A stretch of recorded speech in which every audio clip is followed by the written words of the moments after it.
Hello everyone, Assalamu alaikum. Welcome back to my YouTube channel English with Hasnahina. I hope you all are doing well by the grace of Almighty Allah.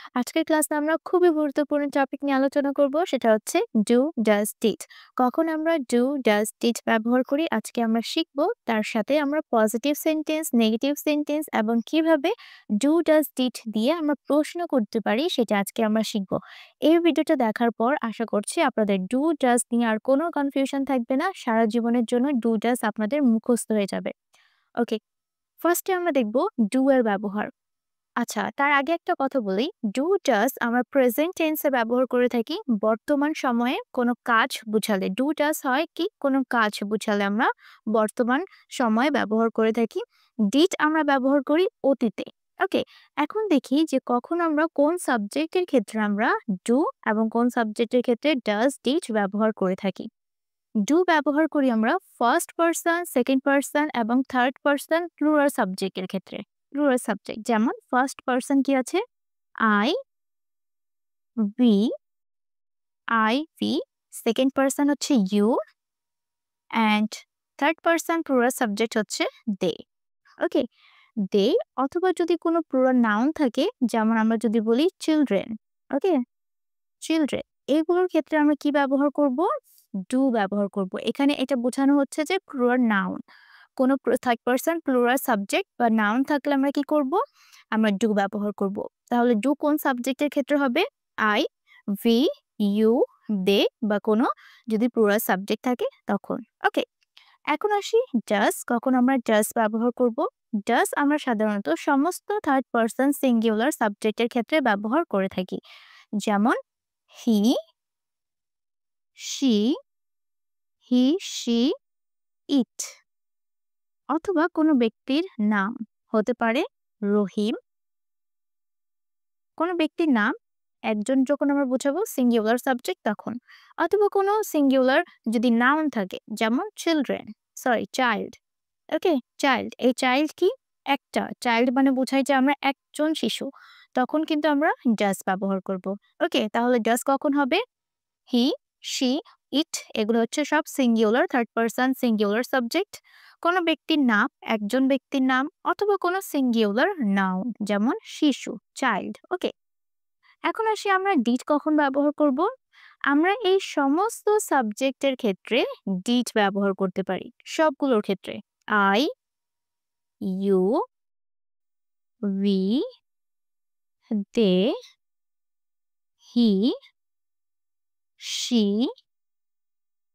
ইট অথবা কোনো ব্যক্তির নাম ওকে কোনো ব্যক্তির নাম অথবা singular বা প্লুরাল নাউন যাই হোক না কেন আমরা কি করব ডিড ব্যবহার করব অতীত বোঝাতে ওকে ডু ডাস প্রেজেন্ট টেন্সে ডিড আমরা ব্যবহার করি অতীত বোঝাতে পাস্ট টেন্সে এখন আমরা দেখব ডু ব্যবহার করে কিভাবে আমরা পজিটিভ নেগেটিভ কোশ্চেন বানাবো এবং পজিটিভ নেগেটিভ অ্যান্সার করব এভাবে যদি আপনারা প্র্যাকটিস করেন দেখবেন ডু ডাস নিয়ে আর কোনো কনফিউশন আপনাদের থাকবে না যেমন একটা সাধারণ বাক্য যে আই রিড বুকস মানে আমি বই পড়ি এখন যদি এখানে আমি পজিটিভ কোশ্চেন করি মানে বোধক প্রশ্ন জিজ্ঞাসা করি যে আমি কি বই পড়ি আচ্ছা একটা হচ্ছে যে আমি বই পড়ি আই রিড বুক এখন যদি আমি নিজেকেই প্রশ্ন করি যে আমি কি বই পড়ি তখন এই পজিটিভ কোশ্চেনের ক্ষেত্রে এখানে যে ভার্ব আছে এই ভার্বের জন্য আমরা এখানে ডু ব্যবহার করব ডু ওকে সাবজেক্ট কি আছে আই তাহলে এখানে কি হবে do do I read do I read books আমি কি বই পড়ি do I read books do I read books আমি কি বই পড়ি আই রিড বুকস আমি বই পড়ি পজিটিভ কোশ্চেন নিজেকে হাবোধক কোশ্চেন করছি যে আমি কি বই পড়ি do I read book do তারপর সাবজেক্ট তারপর ভার্বের base form do does did এগুলোর ব্যবহার করার পরে সবসময় ভার্বের বেস ফর্ম থাকবে ওকে বেস ফর্ম বলতে কি বোঝানো হচ্ছে ভার্বের যে মেইন ভার্বটা আছে ওকে যেমন ইট ড্রিঙ্ক তারপর হচ্ছে রিড এগুলো কি ভার্বের বেস ফর্ম আমরা এখানে সবসময় ভার্বের বেস ফর্মটাই ব্যবহার করব আচ্ছা এবার আসি নেগেটিভ কোশ্চেন কিভাবে নেগেটিভ কোশ্চেন করব আমি কি বই পড়ি না এটা কি নেগেটিভ কোশ্চেন আমি কি বই পড়ি না তখন কি হবে don't don't I read don't I read books আমি কি বই পড়ি না? Don't I read books? আমি কি বই পড়ি না? এখন আমরা পজিটিভ অ্যান্সার কিভাবে করব? Do I read book? আমি কি বই পড়ি? এটার পজিটিভ অ্যান্সার আমরা কি বলবো? Yes, yes, I read book. Yes, I read books. হ্যাঁ, আমি বই পড়ি। Yes, I read books. ওকে। এখন যদি এটাকে আমরা নেগেটিভ অ্যান্সার করি তখন কি হবে? No, I don't. এখানে কি হবে? Do not মানে don't. No, I don't read books. আমি বই পড়ি না। ডু এর ব্যবহারটা আমরা কখন করি? যখন আমরা প্রশ্ন মেক করি এবং একটা সেন্টেন্সকে নেগেটিভ সেন্টেন্স করি। না বোধক যখন করি তখন আমরা ডু, ডাজ, ডিড এর ব্যবহারটা করে থাকি। আই রিড বুকস আমি বই পড়ি। এখন যদি এটা হ্যাঁ বোধক কোশ্চেন হয়, আমি কি বই পড়ি? তখন কি হবে? ডু চলে আসবে। প্রশ্ন করার সময় কি আসবে? ডু চলে আসবে। ডু আই রিড বুকস আমি কি বই পড়ি? এখন যদি না বোধক প্রশ্ন করি, ডোন্ট আই রিড বুকস আমি কি বই পড়ি না? এখন যদি এটাকে অ্যান্সার করি, ইয়েস, আই রিড বুক। হ্যাঁ, আমি বই পড়ি। যদি আমি নেগেটিভ সেন্টেন্স করি, no, I don't read books. Don't মানে ডু নট। এখন দেখি কখন আমরা ডাজ ব্যবহার করব। He drinks coffee. সে কফি পান করে। আমরা জানি যখন আমাদের সাবজেক্ট থার্ড পারসন সিঙ্গুলার থাকে তখন কিন্তু আমরা ভার্বের সাথে অতিরিক্ত এস অথবা ইএস অ্যাড করি প্রেজেন্ট ইনডেফিনিট টেন্সে। He drinks coffee. সে কফি পান করে। এখন যদি এটাকে আমরা পজিটিভ কোশ্চেনে করি যে সে কি কফি পান করে, সে কি কফি পান করে, তখন আমরা কি ব্যবহার করব? এখানে ফার্স্টে ডাজ এর ব্যবহার হবে। Does he drink? Does he drink coffee? সে কি কফি পান করে? Does he drink coffee? Okay, এটা হচ্ছে positive question. He drinks coffee. সে কফি পান করে। সে কি কফি পান করে? Does he drink coffee? দেখেন, এখানে যখন আমরা ডাজ ব্যবহার করব তখন কিন্তু আমাদেরকে এখানে ভার্বের সাথে অতিরিক্ত এস অথবা ইএস অ্যাড করা লাগছে না। সাধারণভাবে মনে রাখবেন, এখানে যে অতিরিক্ত এস আছে এই এস এর পরিবর্তে আমরা এখানে ডাজ ব্যবহার করছি। ওকে, এখন আসি নেগেটিভ। সে কি কফি পান করে না? তখন কি হবে? Doesn't. Doesn't doesn't he drink coffee? Doesn't he drink coffee? সে কি কফি পান করে না? Doesn't he drink coffee? Okay. এখন যদি আমরা পজিটিভ অ্যান্সার করি যে হ্যাঁ সে কফি পান করে তখন কি হবে? Yes, he drinks coffee.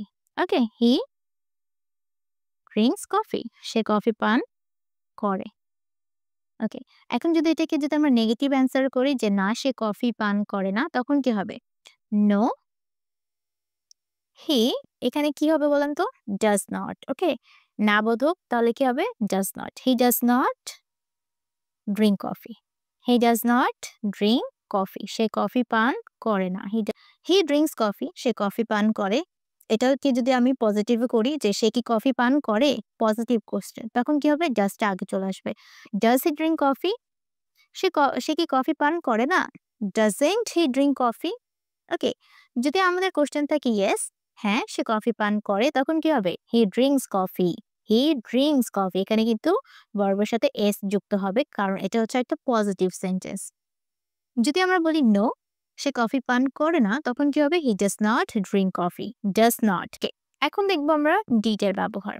I played basketball. আমি বাস্কেটবল খেলতাম। এখানে কি আছে? সাবজেক্ট। সাবজেক্টের পর কি আছে এখানে? V2 মানে হচ্ছে ভার্বের পাস্ট ফর্ম। তাহলে এটা কোন সেন্টেন্স? এটা হচ্ছে past indefinite. Okay, I played basketball. আমি বাস্কেটবল খেলতাম। এখন যদি এটাকে আমরা পজিটিভ কোশ্চেন করি, আমি কি বাস্কেটবল খেলতাম? তখন এখানে আমাদেরকে ডিড এর ব্যবহার করতে হবে। Did. Did I play? Did I play basketball? Subject. এখানে সাবজেক্ট আমাদের যাই থাকুক না কেন ফার্স্টে আমরা ডিড ব্যবহার করব। কেন? কেন ব্যবহার করব? কারণ এখানে ভার্বের পাস্ট পার্টিসিপল ফর্ম আছে। এইটা হচ্ছে অতীতের একটা সেন্টেন্স, পাস্ট ইনডেফিনিট সেন্টেন্স, তাই না? I played basketball. আমি বাস্কেটবল খেলতাম মানে অতীতে খেলতাম, এখন আর খেলি না। তখন কি হবে? এখানে আমরা ডিড দিয়ে প্রশ্নটা করতে হবে। Did I play basketball? এবং আমরা জানি ডু, ডাজ, ডিড এর পর সবসময় আমরা ভার্বের বেস ফর্মটাই ব্যবহার করি, তাই এখানে প্লে চলে আসবে। প্লেটা কি হয়ে যাবে? প্লে হয়ে যাবে। Did I play basketball? আমি কি বাস্কেটবল খেলতাম?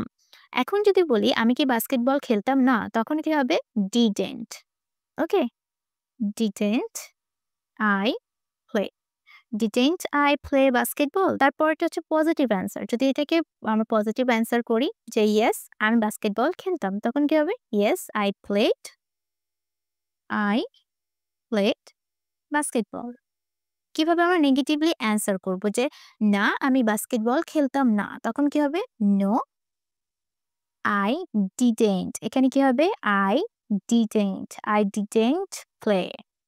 I didn't play basketball. আমি বাস্কেটবল খেলতাম না। ওকে? তো আশা করছি আমরা ডু, ডাজ, ডিড এর ব্যবহারটা বুঝতে পেরেছি। আপনারা যদি বাসায় এভাবে প্র্যাকটিস করেন তাহলে কিন্তু ডু, ডাজ, ডিড নিয়ে আর কোনো কনফিউশন থাকবে না। কোয়েশ্চেন মেক করতে পারবেন, একটা সেন্টেন্সকে নেগেটিভ করতে পারবেন এবং কোন সাবজেক্টে কোন ডু ভার্বটা হয় সেটাও আপনারা বুঝতে পারবেন। বাসায় প্র্যাকটিস করবেন, প্র্যাকটিসের উপর কোনো ওষুধ নাই। সবাই ভালো থাকবেন। আসসালামু আলাইকুম।